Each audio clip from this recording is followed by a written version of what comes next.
Good morning, everybody. Trevor Brown here with Life-Based Solutions and Carney CrossFit. Back with the Fitness Friday.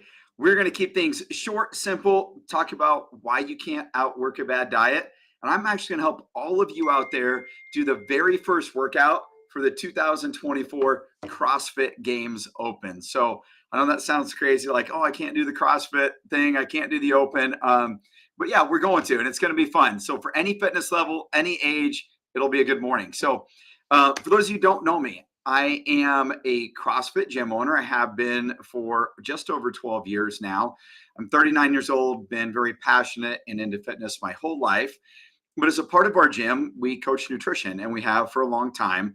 But about 5 years ago, we became involved with an incredible nutrition platform, a software company called Life-Based Solutions. And now we are part owners of that company. I'm in charge of business development and sales for that company, where I help everybody do business owners scale and run nutrition programs. That's the long and short of it. So we're pretty good. I've worked personally with 700 nutrition clients out of my gym over the course of the last 5 years, and hundreds of other people across the country as well. So we're excited to get after things this morning.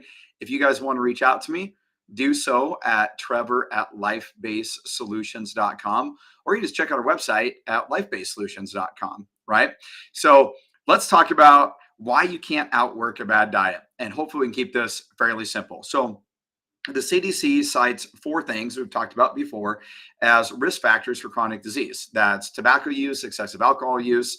We're going to put those two things aside because I think they kind of make sense why those would be risk factors for chronic disease. But the other two are a lack of physical activity and poor nutrition. So, I get asked all the time, Trev, what's more important? Would working out or nutrition be more important? The gym owner side of me is always like, oh, well, hey, the workout's more important. And it's really not the case. If I had to pick one or the other, it would probably be nutrition for sure, right? If we can really eat healthy, eat nothing processed at all, only eat whole foods, I think you're going to set yourself up for a lifetime of success versus just trying to work out all the time. And here's why.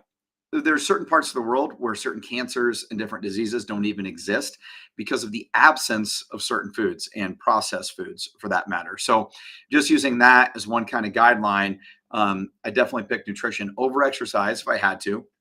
So it's that important. But here's why when you're younger, you can get away to some extent without working a bad diet, right? You can kind of eat whatever you want and you get away with it in a nutshell. Number one, genetics play a role, right? So if you have a family that is a long history of athletes, very athletic, very lean people that work out all the time, going back generations and generations, you're kind of set up for success. If you have grandpa, grandma, great grandma, great grandpa, so on and so forth, who have a history of diabetes and being overweight and things along those lines, and being generally inactive in your bloodline, then you're probably going to be a little bit disposed to some of those same things, right? That's kind of evolution. That's genetics. That's how that stuff works. So certain people to start are probably better equipped just naturally to kind of eat what they want and get away with it. But when we're young, right, our metabolisms, they're functioning, they're upward, our healthiest, when we're in that 18 to 20, 25-year-old range, and our hormones are high, man, we can really handle maybe eating a pizza and getting away with it more so than we can when we're 50 and 60. So as we age, our body is just kind of the aging process, right? They tend to deteriorate. We have cell degradation as we get older. Our hormone levels drop as we get older, so testosterone and things along those lines as we age. And when we're 18, 20 years old, we haven't really had that much time to wreck our bodies, right? When you're 18 years old, if you start to eat pizza every day and you don't work out and you drink a lot of soda pop, we find ourselves at the age of 40 now, 20 years later, right? We've kind of set ourselves up for failure by that point. But that's 20 years of doing things the wrong way. When we're 18, 20 years old, we're pretty active, right? We're kids, we're moving, we're doing things for the most part. And we haven't really had a chance to almost wreck our metabolisms to that point in our lives yet. So when you're young, we certainly can because our bodies are just better equipped to handle it, right? But I want you to think of it this way. When it comes to carbohydrates, especially, an athlete on the sidelines of a game, right? Football, basketball, very high intensity where you go hard for 5 minutes, you rest. They're going to drink things like Gatorade or sugar water, which we've talked about before. And no normal person want to do that throughout the day because it's honestly just sugar water with some electrolytes added in. But in that moment, that athlete is literally going to use that for fuel. So if you are active, right, you're drinking sugar water, eating foods to fuel your body because you are burning so many calories. We work with a lot of kids that are young athletes who just need to eat. Now, we don't want them going to McDonald's every day. We don't want them eating a bunch of candy, but to some extent, it's like, hey, you are so active that you just need to get food in your body all the time, right? So look at it that way. You can, to some extent, outwork a bad diet when you are extremely active, right? So when we eat carbohydrates, they get turned to blood sugar. The simpler in nature, the quicker the digest, right? Like soda pop, candy, things along those lines, like Gatorade. And our body can utilize them for fuel right away. Well, if we don't burn them off, then they get stored as glycogen. If our glycogen stores are full, they get stored as fat. So here's what happens. If you're moving, if you're exercising, if you're going at things for 2 or 3 hours a day, you can kind of sort of eat more food and probably lesser quality foods than the average person. But if we're not as active, if we are just moving for 30 minutes a day and walking or not exercising at all, you really can't get away with eating that sort of food because you're not burning it off, right? So keep that in mind. And then as we age, of course, those hormones and things start to kind of go down in our bodies age, part of the aging process.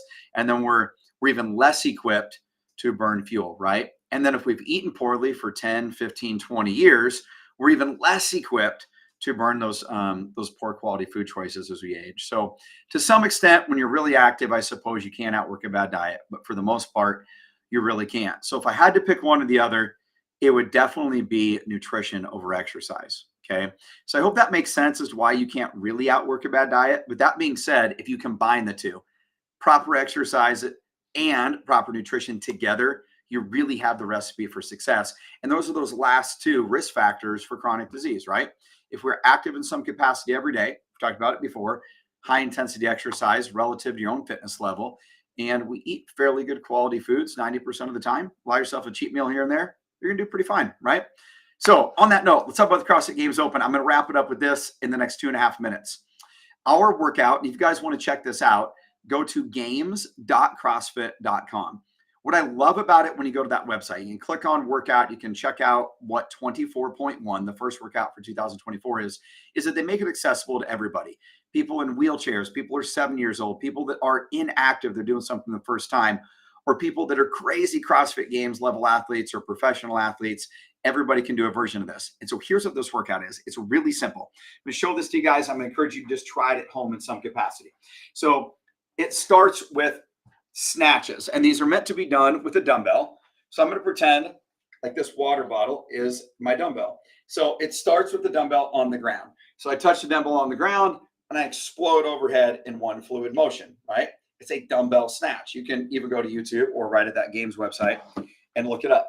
So you do 21 dumbbell snatches on one arm, then you do 21 on the other arm, and you switch, okay, with doing 21 burpees in between. So I know what you're going to say. Oh man, Trevor, you're telling me I got to do 21 snatches on my right arm, then I got to do 21 burpees, and then I do 21 snatches on my left arm, and I do 21 burpees. That's what I'm telling you. And then the workout progresses where you do 15 snatches on one arm, 15 burpees, 15 snatches on the other arm, 15 burpees, 9 snatches, 9 burpees, 9 snatches, 9 burpees. So you end up doing 90 repetitions of both the snatches and the burpees in total, right? So that gives you an idea of what that workout flows like.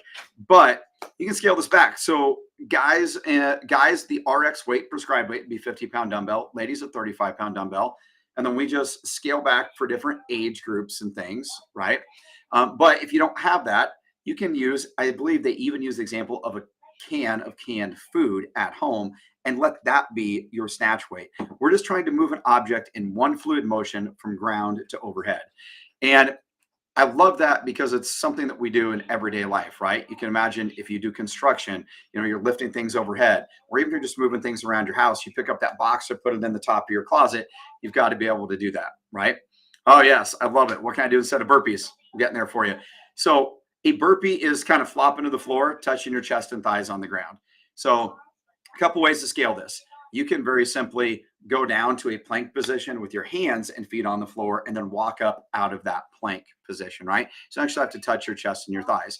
We call those up down. So that's the first scaling option. Or let's just do push-ups, right? Push-ups on the knees. If push-ups on the knees are a little bit challenging, find yourself like a desk or a tabletop like this and press and do push-ups that way. So we've got lots of options that we can replace. You can even use a wall to do those push-ups on that we can replace. So if you're at that ultimate level of fitness, do the snatches with a 35 or 50-pound dumbbell. If you're brand new to fitness, do push-ups on the wall and use yourself maybe just a 5-pound weight, or literally grab that water bottle or a can of food and just move it in one fluid motion from ground to overhead, right? So check out games.crossfit.com because I think it'd be fun for everybody to give that a shot.